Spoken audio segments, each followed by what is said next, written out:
Welcome to Daily Current Affair. Today is 3rd of September 2022. First question is, what is हिन्ना मनूर? ठीक है, हिन्ना मनूर क्या है? It is a missile, typhoon, cyclone और warship. So हिन्ना मनूर is a typhoon.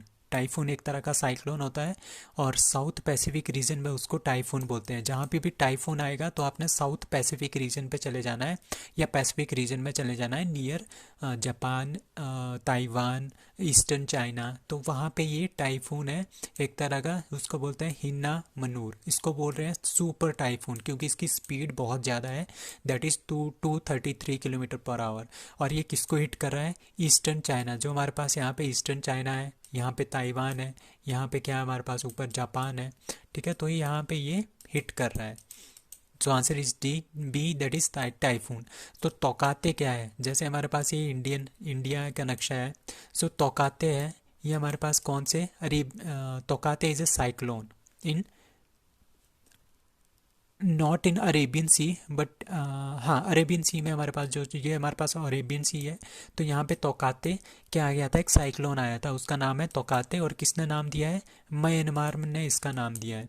अब असनी क्या है? असनी हमारे पास इस साइड से आया था, that is Bay of Bengal और अंडमान सी के थ्रू आया था हमारे पास असनी। और इसका नाम किसने रखा है? श्रीलंका ने इसका नाम रखा है असनी। अब cyclones name in different part of world. ठीक है, ऑस्ट्रेलिया में जो साइक्लोन आता है उसको बोलते हैं विली विलीस, यूएसए में हरिकेन्स और साउथ पैसिफिक ओशंस में इसको बोलते हैं typhoon. Now India's first and India का पहला है और वर्ल्ड का सबसे बड़ा carbon fibre plant is being made by, कौन बना रहा है? That is Reliance group industries. Mukesh Ambani ने इसकी अनाउंसमेंट की है। एंड आंसर इसी रिलायंस इंडस्ट्रीज। और कहाँ पे बन रहा है? दैट इज हजीरा, गुजरात में ये बन रहा है। Now India's first indigenously developed, indigenously मतलब कि इंडिया ने खुद इसको बनाया है। ठीक है, पहली है vaccine for the prevention of cervical cancer. Cervical cancer मतलब कि जो गर्भाशय का कैंसर होता है उसको बोलते हैं सर्वाइकल कैंसर। तो उसके लिए एक वैक्सीन बनाई है, उसका नाम है सर्वावैक। सर्वावैक आपने ध्यान रखना है। And it is made by Serum Institute of India, that is in Pune. ठीक है, और सर्वाइकल कैंसर क्या हो जाता है? Due to HPV, that is human papilloma virus के थ्रू ये होता है। तो ये एक वायरल डिजीज़ है। Now in August the unemployment rate zooms to 1 year higher of 8%, 8.3, 9%, 9.3. So answer is B, that is 8.3. तो इंडिया में जो आजकल अनएम्प्लॉयमेंट रेट चल रहा है अगस्त में, वो बहुत ही ज़्यादा बढ़ गया है। दैट इज़ 8.3% तक ये पहुंच गया है। ये पूरे साल का सबसे हाईएस्ट है। ठीक है, इंडिया का अनएम्प्लॉयमेंट रेट कितना बढ़ रहा है? 1 ईयर हाई, दैट इज़ 8.3% हो गया है अगस्त में। ठीक है, और इसमें कितना था? 397 पिछले मंथ तक 397 जो मिलियंस जॉब्स थी वो घट के कितनी हो गई है? 394.6 मिलियन जॉब्स, मतलब कि 2 मिलियन जॉब्स जो हैं लोगों से छूट गई है। ठीक है, और ये किसकी रिपोर्ट है? ये centre for monitoring Indian economy CMIE की रिपोर्ट है। तो ये काफ़ी वैलिड रिपोर्ट है। During July the unemployment rate जो जुलाई में 6.8% था, अब अगस्त में कितना हुआ? 8.3%। तो ये बहुत ही ज़्यादा हाई हो गया है। अगस्त में जो अर्बन एम्प्लॉयमेंट सबसे ज़्यादा इफेक्ट हुआ है, 9.6% का डिक्रीज़ आया है इसमें। और रूरल अनएम्प्लॉयमेंट में 7.7 का इंक्रीज आया है। So it is very very dangerous situation in India. So higher unemployment जो स्टेट्स हैं उसमें हरियाणा सबसे टॉप पे है, दैट इज़ 37.3, जम्मू कश्मीर 32.8%, फिर राजस्थान 31.4%, झारखंड 17.3% एंड त्रिपुरा 16.3%। अब लोएस्ट इन अनएम्प्लॉयमेंट स्टेट, सबसे ज़्यादा लोएस्ट अनएम्प्लॉयमेंट कहाँ पे है? छत्तीसगढ़ में 0.4%, Meghalaya 2%, Maharashtra 2.2%, Gujarat and Orissa 2.6% each. Who won Ramon Magsaysay award 2022? सो जो रैमन मैग्सेसे अवार्ड जो दिया जाता है दैट इज़ इन फिलीपींस के द्वारा दिया जाता है। ठीक है, फिलीपींस में दिया जाता है, मनीला में दिया जाता है। फिलीपींस की कैपिटल कहाँ है? मनीला में। वहाँ पे ये अवार्ड दिया जाता है। रैमन मैग्सेसे जो थे ये सेवंथ प्रेसिडेंट थे फिलीपींस के। ठीक है, और इसको बोलते हैं हम एशिया का नोबेल प्राइज़। ठीक है, किसको? रैमन मैग्सेसे अवार्ड को। और पहले जो इंडियन थे वो विनोबा भावे थे, जिनको ये सबसे पहले मिला था 1957, आपने डेट भी लिखनी है यहाँ पे, 1957 को ये सबसे पहली बार मिला था और विनोबा भावे को ये मिला था फर्स्ट इंडियन। ठीक है, और किसको इस बार किसको मिला, इस बार ये 4 लोगों को मिला है। ठीक है, नंबर 1 सोथेरा चिम, ये साइकेट्रिक्स है कंबोडिया की।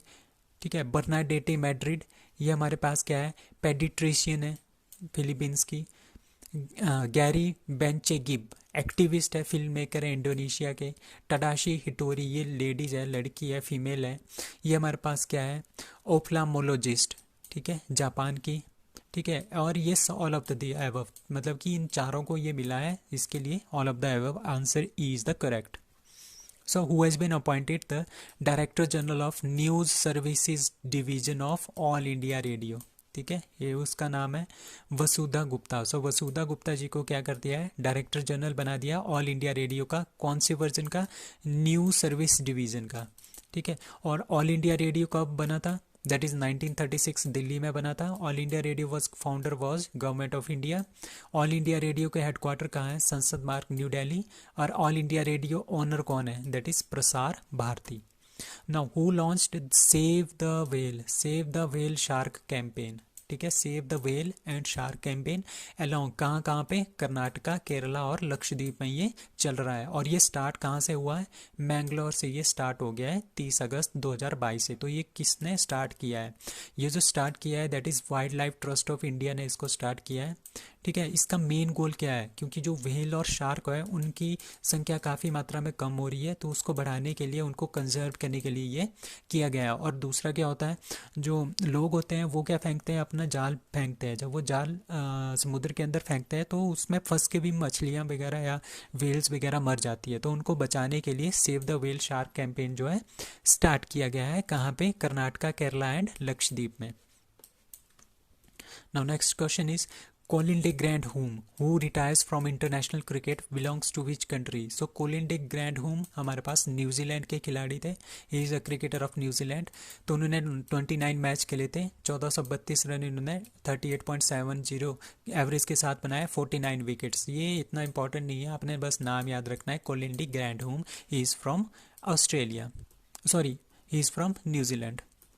Now next question is which institution conducted cyber security exercise, उसका नाम है साइनर्जी। साइनर्जी पहले भी आया था 3-4 मंथ पहले, दैट इज साइनर्जी। कौन इसको करवा रहा है, सो इसका नाम है CERTIN। ठीक है, मतलब कि Indian computer emerging response team. ठीक है, इंडियन जो कंप्यूटर एमर्जिंग रिस्पॉन्स टीम है वो इसको ऑर्गेनाइज कर रही है, साइबर सिक्योरिटी एक्सरसाइज, उसका नाम है साइनर्जी। इसका मतलब क्या है, हमने क्या करना है, जितने भी हमारे पास ऑल इंडिया के पूरे इंडिया के जितने भी हमारे पास क्या है यहाँ पे कंप्यूटर्स हैं, कि जितना भी इंटरनेट यहाँ पे यूज़ हो रहा है, जितनी भी हमारे पास बड़ी बड़ी ऑर्गेनाइजेशन है, वहाँ पे क्या हो जाते हैं, बाहर लाइक पाकिस्तान या कोई और कंट्री होती है, वो क्या करती है, अटैक करती है। ठीक है, इन पे अटैक करेगी और यहाँ से डाटा चुरा के लेके जाएगी।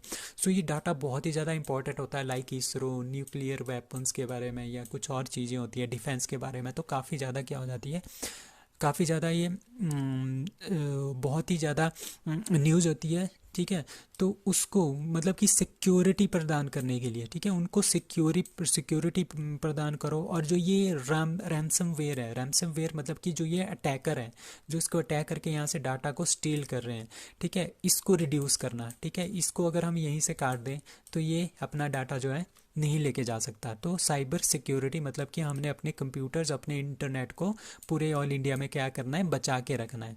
तो ये किसने स्टार्ट किया है, CERTIN ने स्टार्ट किया है। ठीक है, इसका थीम क्या है, building network resiliency to counter ransomware attacks. Ransomware यही होता है कि और कंट्री के लोग हमारे पास, हमारी कंट्री के ऊपर क्या करेंगे, कंप्यूटर के ऊपर क्या करेंगे, अटैक करेंगे और यहाँ से डाटा क्या करेंगे, स्टील करेंगे। तो उनसे बचाने के लिए ये cyber security exercise synergy launch की गई by CERTIN। So which state UT police is the first in the country to make collection of forensic evidence mandatory, ठीक है, दैट इज़ दिल्ली।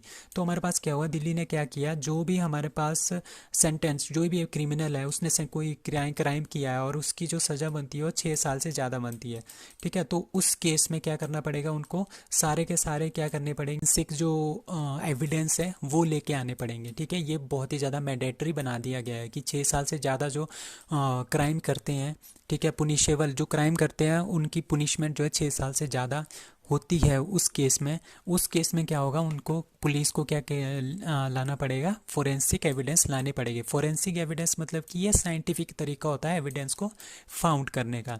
तो दिल्ली पुलिस ने किसके साथ किया है, क्रिमिनल जस्टिस सिस्टम जो हमारे पास दिल्ली का है, ठीक है, उन्होंने किसके साथ इसका कोलैबोरेशन किया है, national forensic science university Gandhinagar. So आपने याद रखना है, जो नेशनल फोरेंसिक साइंस की यूनिवर्सिटी है that is in Gandhinagar Gujarat में, उनके साथ इन्होंने क्या किया है, टाई अप किया है।